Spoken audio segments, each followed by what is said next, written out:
If you've tried yoga for anxiety, but the constant mental chatter just won't stop, then in this video, I'm going to reveal the real reason why yoga works, and it has nothing to do with the poses.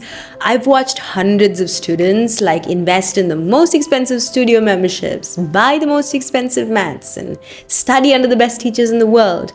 But they still leave class with their minds racing just as much as when they walked in. If you're new here, I'm 𝗠tože𝗶𝗲, but you can call me Sushi, and on this channel, I help you master your mind through yoga.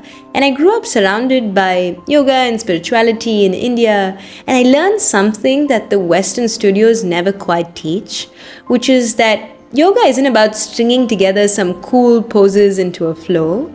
It's about accessing a state that I like to call temporary self-forgetting. And that's exactly what I help busy minds achieve through a self-led, repetitive Ashtanga yoga practice. And I teach this inside my Yoga Mastery program. If you want to learn this practice in the authentic way, there's a link for that in the description below. But today, I'm going to actually break down why yoga works. And once you understand this concept, you'll finally have the tools to catch those unconscious conversations that you've been having with yourself and practice in a way that actually changes this destructive inner talk. So let's dive right in. Imagine you're on your mat in this beautiful studio, the air smells like lavender, you're moving, you're breathing, and your teacher's voice sounds like honey, and everyone around you looks like they've achieved some kind of zen. But in your head, your inner monologue is screaming, you didn't practice all week, now you look pudgy in those yoga pants, or why can't you relax? This is supposed to be relaxing, why aren't you relaxing? And this voice, this thing is the greatest paradox of modern yoga. It's that you can have the best teacher, you can have the most expensive mat and all the time in the world, but you can still walk out of a class feeling more frustrated, more defeated, and even worse off than when you walked in. Even a beautiful environment doesn't guarantee a positive internal experience. And the most profound, life-changing things about yoga have almost nothing to do with whether or not you can float or hop or fly from downward dog in your Surya Namaskars, and everything to do with the conversations that you're having inside your head while you're on your mat. And your ability to experience yoga's deep, transformative, powerful effects actually hinges on your readiness to kind of engage with this subtle inner dialogue and almost disrupt this constant loop that runs in the background of your life. And the real secret to making yoga a powerful tool against anxiety, and I get this question all the time, how do I use yoga to reduce my anxiety, is to get into this state of temporary self-forgetting. And basically, it's a mechanism that interrupts this constant internal negative chatter. And today, I'm going to break down exactly what this means. And I'm also going to show you how to use it to completely change your experience on the mat and your relationship with anxiety.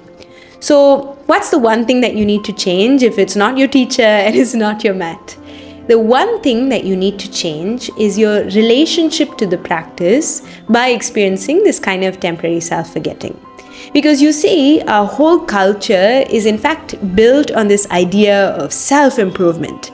We have to work on ourselves, we have to find ourselves, we have to become the best version of ourselves.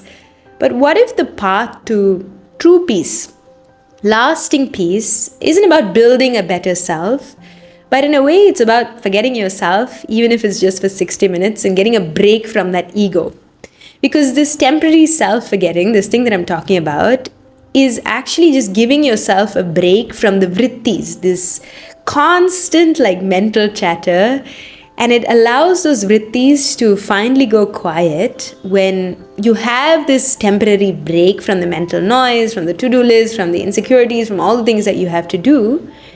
And it happens in the moments when you're so completely absorbed in the present experience, Whether it's like feeling the sensation of the breath, or you're feeling this muscle stretching, or you can actually sense into like heat or coolness or your heartbeat, all these internal sensations.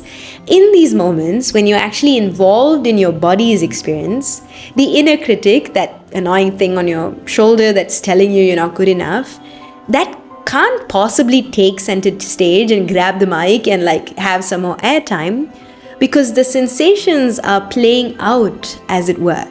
And even if you can only catch a glimpse of this initially, and it's not permanent and it's not like long lasting, you're no longer the person doing the poses. You're somehow experiencing yoga itself, and you become the experience of yoga itself. Now, I know that sounds esoteric and you may be like, that makes no sense, Sush. So I'm trying to help you understand that I'm certain that you've experienced this state before. Think about the last time you were cycling or swimming or totally absorbed in something. Maybe you were painting or dancing or just having a conversation with a loved one, and it felt like minutes were, stretched into hours. You lost track of time. And in those moments, that annoying narrator in your head, that was completely silent. It wasn't even there. Why? Because in those moments, you weren't thinking about yourself. You were just kind of being. You're just resting. And this is temporary self-forgetting. I know it sounds familiar because scientists call this the flow state or transient hyperfrontality, but yoga discovered this ages ago. The physical postures or the asanas, they were never the goal. They were just the vehicle. They were just the kind of the thing that you get into to experience this state of flow state. The asanas, or the physical postures, are the repetitive physical task that's designed to absorb your mind so fully that even for a few precious moments, you forget yourself. And if you forget yourself and you're fully focused on the feeling of your feet on the mat, or the sensation of the breath filling up your lungs, or little tiny shifts in your balance, then there's no kind of headspace, or there's no mental bandwidth to listen to the inner critic, because you literally need an intense focus to stay in an arm balance or do a challenging pose. And that's where you actually have your power. And I hope you're kind of getting my drift here. What I'm trying to say is that it's not about forcefully silencing your thoughts. It's about giving your mind a compelling, powerful direction, and so those anxious thoughts, those looping thoughts just naturally fade into the background. So you don't fight with the anxiety, because that's a battle that you know you can't win.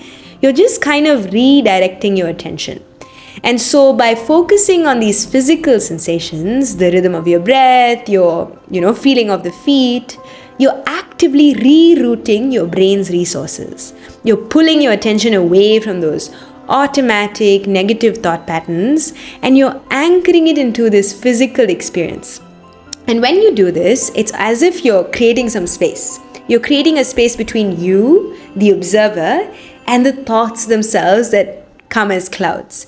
And in this space, you can finally see there's an inner dialogue that kind of ruins everything because of these pre-programmed mental habits that you've just not been witnessing all this time.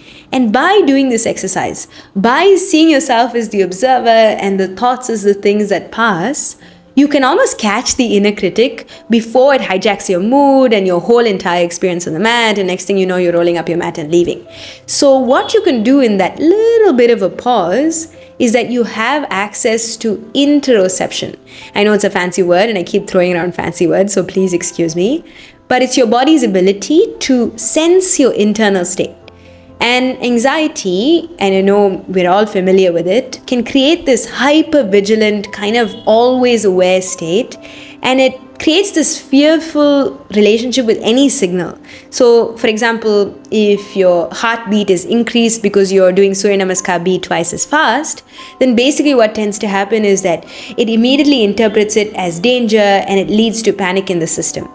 But yoga slowly and systematically retrains your awareness, and it constantly asks you to notice what you're feeling in the moment rather than what you're thinking about the feeling.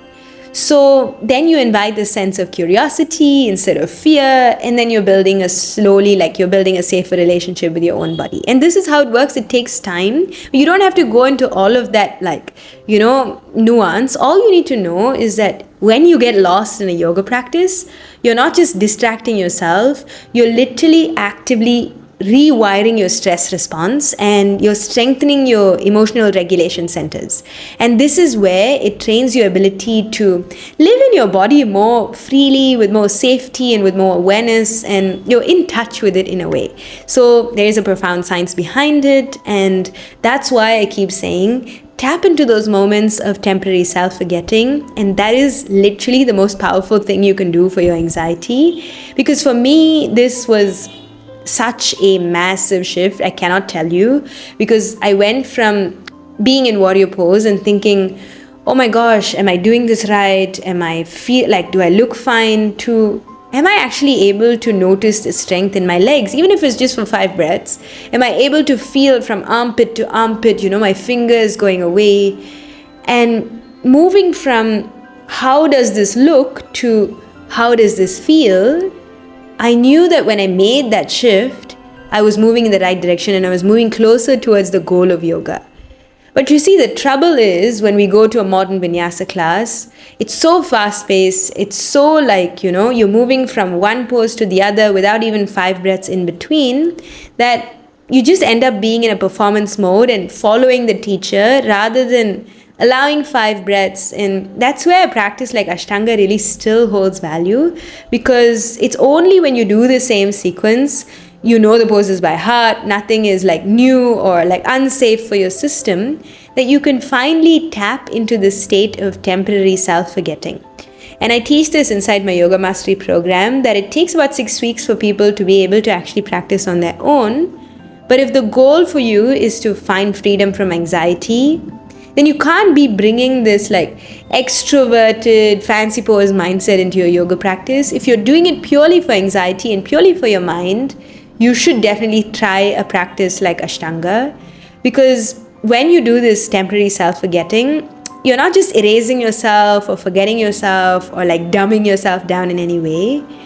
It's almost like you're creating enough silence to finally hear a truer, kinder version of yourself. And for me, this was the hardest part, because I am my own harshest critic.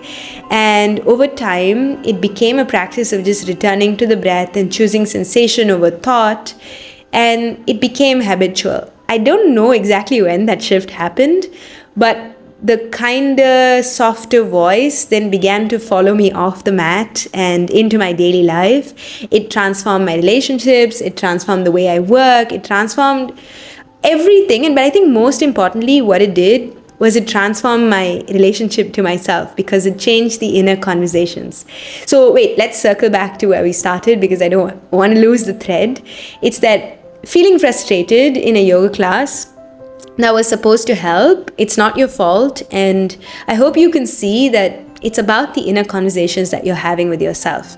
It's not that you were failing, it's that kind of approach just wasn't working for you.